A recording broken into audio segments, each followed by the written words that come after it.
মানুষ কখনো বৃদ্ধ হয় না। মানুষ তার মনে মনে সারা জীবনে 28 বছরে থাকে। Life is nothing but a journey towards death.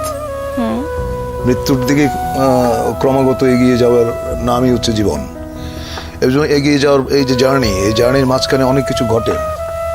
অনেক আনন্দ ঘন পরিবেশ যায়, সময় যায়, অনেক অনেক অনেক বিব্রতকর সময় যায়, অনেক বেদনার সময় যায়, অনেক লজ্জার সময় যায়। এই জার্নিটাই হচ্ছে জীবন। আপোষ করে তো ভীতু মানুষ, আপোষ করে হচ্ছে যারা মেরুদণ্ডহীন প্রাণী। দুরাশা কিন্তু ভালো জিনিস না, যে তুমি এমন কিছু আশা করবে না যেটা তোমার নাগালের বাইরে। তোমার নাগালের বাইরে যেটা, সেটা যখনই তুমি আশা করবে সেটা দুরাশা। দুরাশাটা করতে নেই। আশা করো যা তোমার ক্ষমতার ভেতরে আছে, যা তুমি অর্জন করতে পারবে, যা তুমি গ্রহণ করতে পারবে, ওইটুকু আশা নিয়েই মানুষ বাঁচে। অনেক সময় অনেক আশাই পূর্ণ হয় না। অনেক সময় তুমি আশা করো নাই এমন জিনিস ঘটে যায়।